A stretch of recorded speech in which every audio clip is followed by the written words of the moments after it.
Here on The Colour of Country Life, we're pleased to be speaking with Minister David Littleproud, the Agriculture Minister, visiting the southeast of South Australia. How are you going, Minister? Yeah, good. Good to be in South Australia. And we gave out a few mentions about the opportunity to catch up with you at the Keith pub last night. Did you catch up with some locals there? Yeah, I did actually. It was a fantastic night, and that's really where you get the best advice. You get a lot of gratuitous advice from bureaucrats in Canberra, and the best way to truth test it is in front of farmers, whether it be in machinery sheds or dairies or in the pub. And there was a good crowd last night, diversity of ideas and concerns, but a real sense of optimism. And I think that's really where Australian agriculture is. We're going to hit, for the first time in our nation's history, over $80 billion worth of production. That's despite floods, droughts, cyclones and mice. So I think we're in a good space. There's some challenges we've got to face up to, whether that be, as we particularly heard last night, around shortage of labour. Those types of things are what's worrying them, because they see that as a constraint of growing their business. But they're very optimistic, and I think we've got to say thanks, because Australian farmers have effectively paid the bills over the last 2.5 years. When many other industries were put under the doona, farmers kept on producing and kept on paying our bills. And so, Minister, you're saying that the Coalition's agricultural policies passed the pub test last night? Well, I don't know whether I had an unfair advantage. They probably had one or two before I got to my feet, but I'll take it as a win. And you had some company as well in the form of your Nationals Party candidate for the seat of Barker, Jonathan Pietzsch. Yeah, look, it's great to have the National Party here in South Australia. We don't try to represent metropolitan Australia. We only look after regional Australia. We're the rural conscience of the federal parliament. We don't have to compromise on any of our values because we don't have city members. So all we're worried about is regional Australia, regional and rural Australia. And so it's good to have representation here in South Australia. We're going to continue to build on that. We think it's important. We think we're a point of difference. And this is where you get to the grassroots, where you can go and sit out in a machinery shed or sit at the pub and get an understanding, and you get to shift the dial. As Minister for Agriculture, that's one of the things you get to leave as a legacy. And if you only leave a legacy by listening to people and understanding the gravity of the decisions you make, can change their lives for the better. And I do note, as a matter of trivia, I suppose, it has been in the past a National Party representatives for South Australia, just hasn't been the case for a while in the federal parliament. No, it hasn't, and that just takes time. We've got to rebuild trust and faith in the National Party brand here, and that's about making sure we continue to have our name out there every time the people of South Australia get to put a number in a ballot, so they understand what we stand for and what we do for them. And that's why in a federal parliament, we're part of a coalition. It's a transactional relationship with our coalition partners, and that's why we make sure that when we transact, it's transacted on behalf of regional and rural Australia. And when usually the coalition agreement or what have you doesn't see a National or Liberal run against a sitting MP, but it's happening here in the case of Tony Pasin. What's the nuance there about why you're running a candidate in this instance against Tony Pasin? Well, every state jurisdiction is different. In my home state of Queensland, we've got this thing called the LNP, but when we get to Canberra, we peel off into our respective party rooms, and the same in the Northern Territory.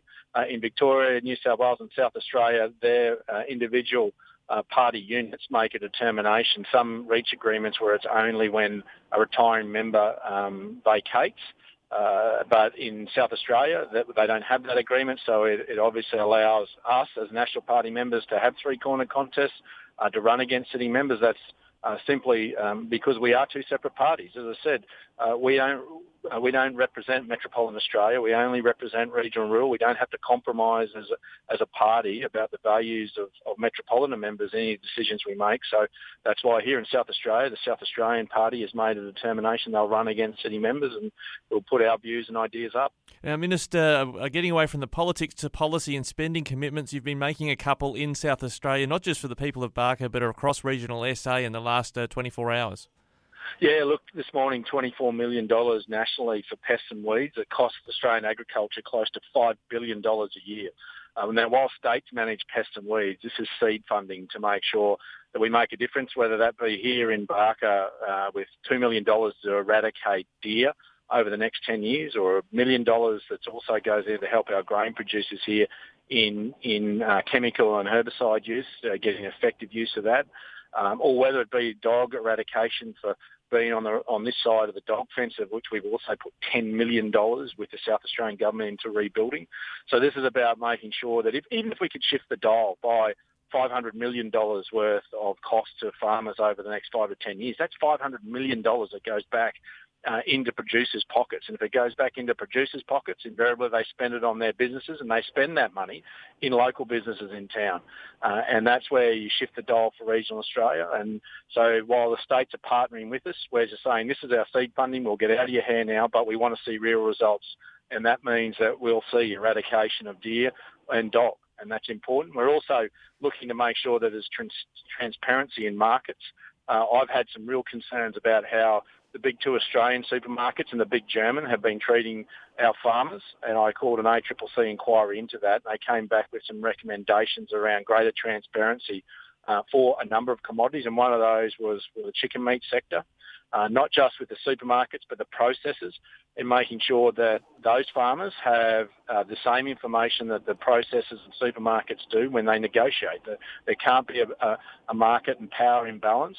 And that's what we're squaring up and making sure that we give those farmers the tools to make informed decisions when they're negotiating with processors. Farmers don't want special treatment, they just want a fair price. And I think Australian consumers also want to do that. So a small investment, just over $500,000, to have a digital platform that'll work through that to give our farmers those tools and to square up the market. And knowing where you come from southern Queensland, you'd probably be concerned with ALDI's comments earlier today where they're saying that shoppers are actually peeling off of buying meat because of cost of living concerns. Is that kind of transparency also something that could flow through to consumers about how much the supermarket's making versus the farmer on meat?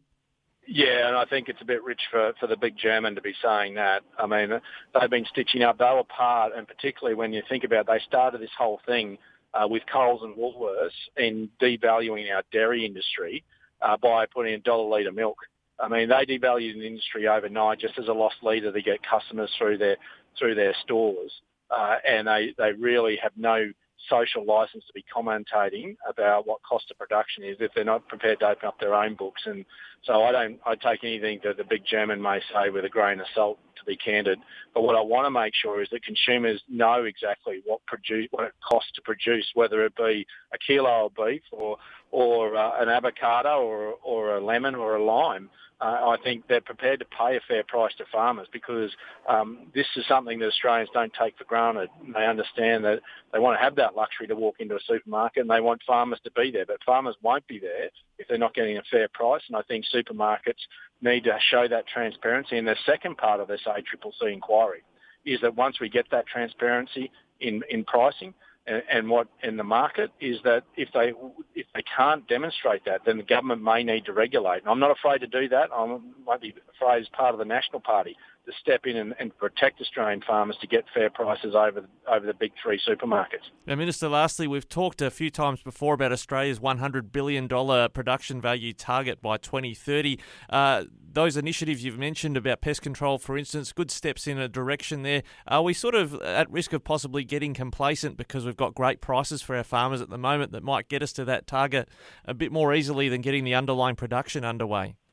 No, I've got to say, obviously it has been pushed, and you make a very good point about higher prices have actually pushed us, and we'll probably hit above $81 billion by June because of those prices. But we're investing between farmers and the Australian taxpayer $1.1 billion a year in research and development and technology for Australian agriculture. This is shifting the dial, and you've got to understand.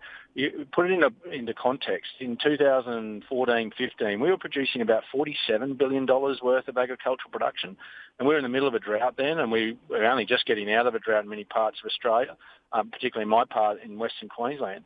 And then we've had all these other challenges, or whether that be cyclones or floods. And we've been able to produce $81 billion because our farmers adopted new technology and science. And that's the exciting thing, is they're shifting the dial themselves because they need to make a quid. And they're understanding that the climate's changing. How do they actually adjust? Well, they need new tools, and that's why they're investing in partnership with the Australian taxpayer with that $1.1 billion to give them new varieties of grain, new genes in terms of livestock that give greater productivity. So these are the sort of smart things that farmers have always done. They're at the cutting edge, and I don't think they get enough credit for it, to be honest, and they're prepared to back it with their own money with these levy dollars that go into that research. Well, Minister, thanks very much for your time, and do enjoy your time in our broadcast areas in southern Australia. It's great to have you with us today. It's good to be down here.